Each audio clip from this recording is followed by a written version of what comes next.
Dear learners, welcome to this presentation on suppositories. But before starting to our today's presentation, if you have still not subscribed to my YouTube channel, then please subscribe by clicking on subscribe button for latest updates. So let us start with our today's presentation. After watching this video, the learners will be able to define suppositories, then understand the uses of suppositories, then state the advantages and disadvantages of suppositories, and explain the types of suppositories. So, what is suppository? Okay, what are suppositories? So, these are the special shaped semi-solid dosage form of medicament. Okay, these are the special shaped semi-solid dosage form of medicament that are meant for insertion into body cavities. Okay, suppositories are meant for insertion into the body cavities other than mouth.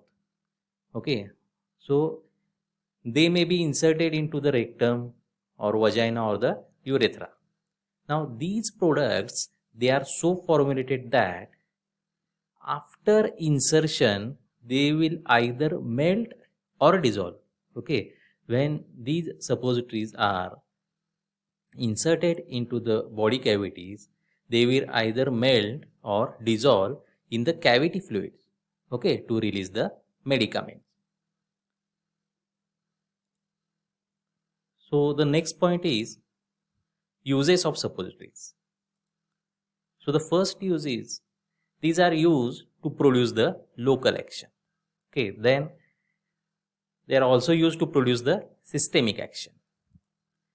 Then they are also used to produce the mechanical action. Okay, to produce the mechanical action on the lower bowel and facilitate evacuation in the treatment of hemorrhoids, anal irritation, and constipation.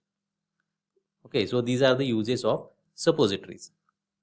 So the next point is advantages of suppositories. Okay, so the first advantage is they are easily administered to the children, old people, and unconscious patients, okay, who cannot swallow the drug easily. And the next advantage is they are used for local effect. Okay, for local effect they are inserted into the body cavities. Then the next advantage is they are inserted into rectum to exert direct and rapid action on the rectum. To exert a direct and rapid action on the rectum, these are inserted into the rectum. Then the next advantage is they are inserted into rectum to promote evacuation of bowel.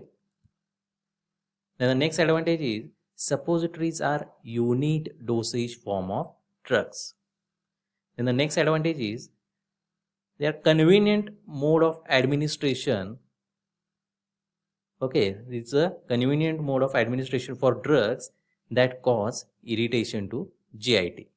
So these are the advantages of suppositories. Now let us see the disadvantages. So the first disadvantage is the irritant drugs can't be administered by this route. Okay.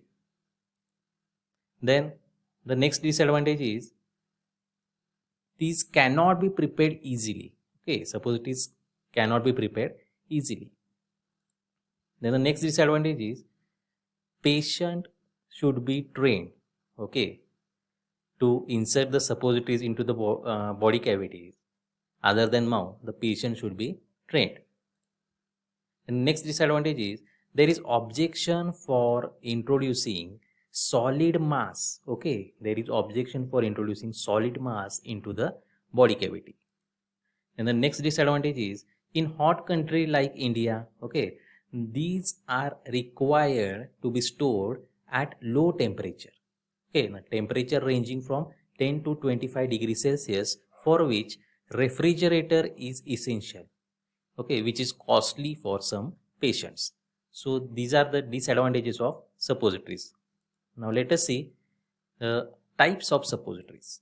Okay, so the first type is rectal suppositories. Then the next is the vaginal suppositories, is also known as pessaries. Then the next type is the urethral suppositories. And the next type of suppository is the nasal suppositories, and the next is the ear cone suppositories. Now first rectal suppositories. Okay, now these suppositories are meant for introduction into the rectum. Okay, now vaginal suppositories, they are meant for introduction into the vagina. Then urethral suppositories, they are meant for introduction into the urethra, and these suppositories are also known as urethral boogies. Okay, then the next is the nasal suppository. Now these are meant for introduction into the nose. Okay, and these are also called as nasal boogies or buginaria. Then the next is the ear cone suppositories, and these are meant for introduction into the ear, and these are also known as urinaria. Okay, then the next point is the weight. Now the weight of these rectal suppositories is about 1 to 2 gram. Okay, then the weight of vaginal suppositories is about 4 to 8 gram. Then the weight of urethral suppositories is about 2 to 4 gram. Then the weight of nasal suppository is about 1 gram. Then the weight of ear cone suppository, the weight is about 1 gram. Okay, so this was about the weight. Now the next point is about the shape. Now the shape of rectal suppositories, maybe these are available in shapes that are cone shape and torpedo shape. Okay, rectal suppositories are available in cone shape and torpedo shape. Then vaginal suppositories, these are available in conical rod shape and wedge shape. Then the urethral suppositories, these are thin, long and cylindrical in shape. Okay, then nasal suppositories are thin and cylindrical in shape. And the ear cone suppositories are thin, long and cylindrical in shape. So these are the different types of suppositories. Depending on the body cavity in which the suppository is to be inserted, these are the types of suppositories. In this, the rectal suppositories are made from by using the theobroma oil, and the ear cone suppositories are also prepared by using the theobroma oil. Then the glycerogelatin base is used for the preparation of nasal suppositories. Okay, the base used in the preparation of nasal suppositories is glycerogelatin base. So this is about the types of suppositories. So thank you for your patience listening. If you like this video, then press like button and do not forget to subscribe to my YouTube channel for latest updates and videos. So thank you for your patience listening. Keep learning.